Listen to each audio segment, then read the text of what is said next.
স্যারের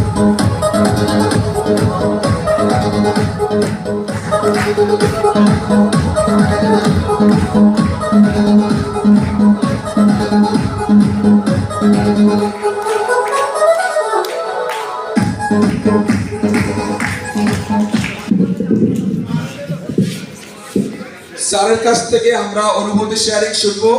কেন? একটা লম্বা ইতিহাস আছে, ইতিহাসটা বলবো, তারপরে আপনি শেয়ারিং করবেন। তার আগে যারা অ্যাসিস্ট্যান্ট ম্যানেজার র্যাঙ্ক অর্জন করেছে তারা সবাই মঞ্চে চলে আসেন, ক্রেস্ট নিয়ে আমরা একটা গ্রুপ ছবি তুলবো। স্যারের সম্পর্কে বলা হচ্ছে উনি ইতিমধ্যে বলেছেন যে আমাদের ওয়েলনেস থেকে 3 বার চলে গেছেন, আবার 3 বার বের হয়ে গেছেন, কিন্তু আমাদের ওয়েলনেস তো ওইটা থাকে না।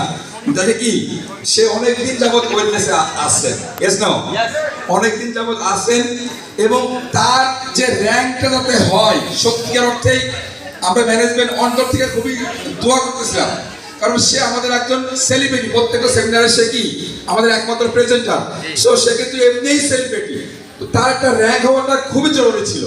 যাক, আল্লাহ এতদিন কবুল করে দেয়, মানে হয় নাই।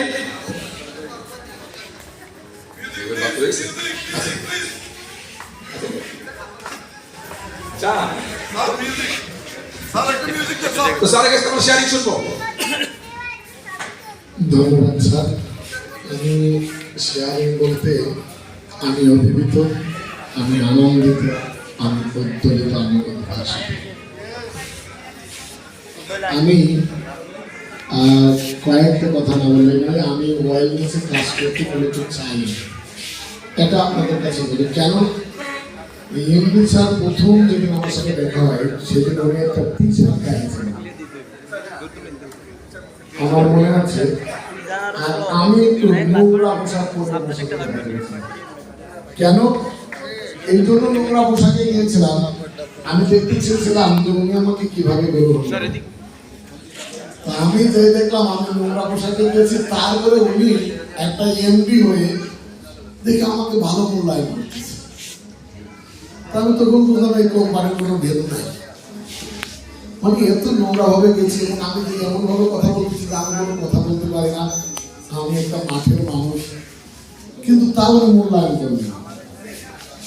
দ্বিতীয়ত আমি উনি যার মাধ্যমে গিয়েছিল তাকে বললাম আপনি একটা প্রোডাক্ট দিয়ে, তো তখনও আপনারা দেখছেন কিনা জানি না, ওয়েলনেসের গায়ে ভেড়াটা ছিল তো 600 টাকা, 600 না 500 টাকা ছিল, ছোট ছোট, মানে 12 দিনের ডোজ, 12 দিন করে খাওয়া যেত। তো আমি বললাম আপনি আমাকে একটা প্রোডাক্ট দিন, তো উনি আমাকে 3টা দিলেন, যিনি আমাকে জয়েন করাবেন উনি আমাকে 3টা দিলেন। তো আমি বললাম আমি তো এত টাকা নিই। আরেকটা কথা বলি, আমি মোট 5টা কোম্পানিতে কাজ করেছি, বাট কোনো কোম্পানির প্রোডাক্ট খাইনি বা ব্যবহার করিনি, এমনকি আমার হয়নি, এবং আমি নিজে কিনে খেয়ে তারপর অন্য কাউকে বলি। তো আমি ওনাকে বললাম উনি 3টা দিল, তো আমি বললাম 3টার টাকা নেই, আমি 400 টাকা নিয়ে আসছি। তো উনি বললো তাই নেন, তো আমার লুঙ্গি পরেছিল, আমি লুঙ্গির থেকে ওনার টাকা দিয়ে বললাম আমার বাসা আপনার চেনার দরকার নেই, আর আমার নামে কোনো আইডি দয়া করে করেন। কিছুদিন প্রোডাক্টটা খাওয়ার পর 2-3 দিন পরে আমি বললাম আরো কিছু প্রোডাক্ট দিন, আমি নগদ টাকা দিচ্ছি। আমি প্রোডাক্ট তো কোনো বললো আমি আইডি করলে সমস্যা কেন? বললাম না আইডি করে দিই, কারণ আমি বাংলাদেশের কোনো কোম্পানিতে কাজ করবো না। আরো কিছুদিন পরে উনি আমাকে ফোন দিয়ে বললো যে শোনেন কক্সবাজার, তাহলে দূর ভাই আমি যাওয়া যাবে না, ওই কোম্পানিতে আমি যাবো না। পরে বললো আমি আপনাকে নিবই, তার বললাম আমার বউ গেলে আমি যাতে না। তো বললো আপনাদের 2 জনের, আমার মনে আছে আমরা আসলাম, বাট এমনি স্যারের সাথে এবং ম্যাডামের সাথে আমরা দেখা করতাম না। আমাদের রুমটা দিয়েছিল একটু ভিআইপি, আমার মনে আছে, এবং এত মূল্যায়ন করেছিল আমি অভিভূত হয়েছিলাম। বাট আমরা দেখা করি না, আমরা স্বামী স্ত্রী 2 জন শুধু সাগর পাড়ে যাই একটা টোল নিয়ে 3-4 ঘন্টার জন্য, আর বাদাম কিনে খাই আর বসে থাকি, আর 2 জনের ছবি তুলি। লাস্টের দিন এরকম একটা প্রোগ্রামে আমি জানি না যে আমাকে তুলবে, তো স্যার বললো, আমি যখন নিচে আসি তখন বললো যে আজকের প্রোগ্রামে অ্যাটেন্ড করেন না। এমন বললাম এত কিছু খরচ করতেছে, ফিরি নিয়ে আসবে, ফিরি নিয়ে যাবে, যাই না। তো আসলাম, এসে দেখি এমডি স্যারের প্রোগ্রাম আজকে যেমন এই যে সাজাইছে না, আপনারা কিছু কিছু জিনিস দেখবেন কারো ভালো লেগে যাবে। এই সাজানোটা আমাকে একদম মানে কি বলবো, মানে আমার একদম অ্যাটাক করে ফেলে। ভালো লাগলো। আমাকে 6 বার মঞ্চে ডেকেছিল। আজকে যেমন কৌতুক শিল্পী হিসেবে একবার ডাকছে, একবার গায়ক হিসেবে ডাকছে, এরকম ডাকা শুরু করলো। তা আমি সেদিন আমার 2-3টে সিমটম দেখাচ্ছি। আমার 37টা আইটেম বাড়ি। কয়টা বাড়ি? 37টা। তো 37টার মঞ্চে দেখানো যায় 35টা, কারণ আমি ক্রিকেট তো আপনাদের সামনে দেখাতে পারবো না এইভাবে। তো যাই হোক আমি 2টা সিমটম দেখালাম, ওনার ভালো লাগলো। উনি ওই দিনই আমি গেলাম, তারপর 2 দিন পরে ছাত্রা আমার ডাকলো এবং আমাদের ওই সময় একটা সিস্টেম হলো, আমার ওই বিভাগের সিও হিসাবে নিয়োগ দিয়ে আমি ওখানে আসলাম। খুবই ভালো লাগছিল, খুবই। কিন্তু মূল যে কাজটা তা হচ্ছে তখন আমাদের একটা যে কোনো কারণে আমি ওটা টুইট করলাম, আমার ভুলের কারণেই হোক, স্যারের ভুলের কারণে হোক, স্যার আবারও ডাকলেন, আবার আসলাম। এই যে আসা যাওয়ার মধ্যে কেবল 2-3 বেঁচে সময় পাই না ব্যাক করতে হবে, বেঁচে সময় পাই না ব্যাক করতে হবে। তো এইবার আমার লাস্টে আসার আগের দিন দেখলাম মাত্র বাকি আছে আর 13,000 টাকা বেশি সিস্টেম নিতে পারবে। মানে 12 তারিখে আমি দেখি যে আমার 13,000 টাকা বেশি আমার অ্যাসিস্ট্যান্ট ম্যানেজার। তো ওই দিন আমি রাত্রি সারা ম্যাডাম 30,000 টাকা স্মার্ট নিয়ে বললাম, স্যার অ্যাসিস্ট্যান্ট ম্যানেজার দেবো ব্যাপারটা কি বুঝছেন। তো আসছি দোয়া করেন ইনশাল্লাহ। কথা নয় কাজে পরিচয়, আমি কাজ করতে চাচ্ছি আপনাদের সাথে, দেখা যাক কি হয়। সারা বাংলাদেশ না সারা বিশ্বে ওয়েলনেসের পরিণাম হয়ে যাবে ইনশাল্লাহ। সবাইকে সাথে হ্যাঁ, ওকে, ধন্যবাদ স্যার। দারুণ। হ্যালো, আমাদের একটা গ্রেট মিস্টেক হয়েছে।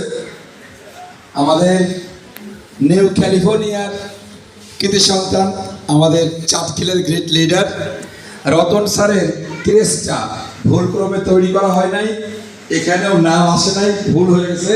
বাট উনি আমাদের অ্যাসিস্ট্যান্ট ম্যানেজার। সাধারণ জোরে কর্ম দিচ্ছি, স্যারকে মঞ্চে আহ্বান জানাচ্ছি।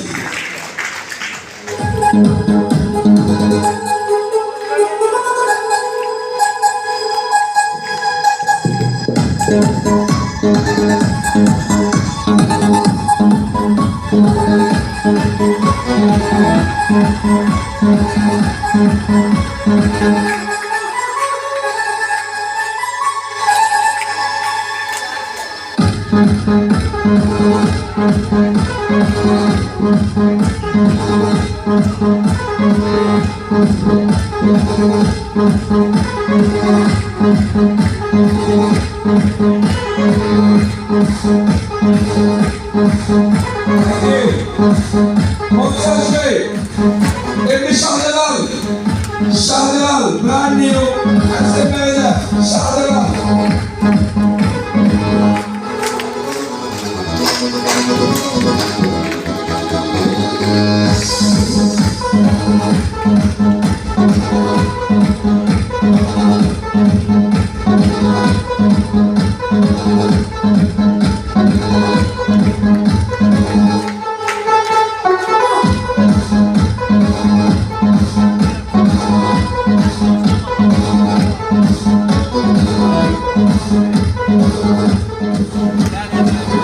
আমরা দারুল ভাইয়ের কাছ থেকে সংক্ষিপ্ত শেয়ারিং শুনবো।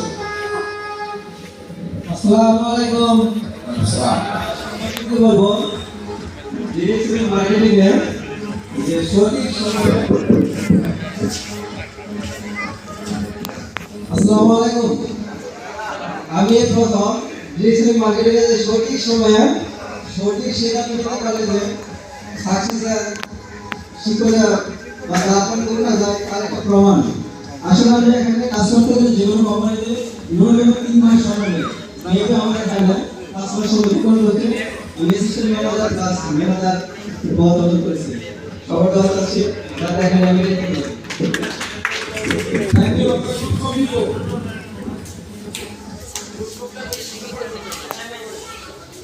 আমি একটু মাঝখানে বসতে চাই।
থ্যাংক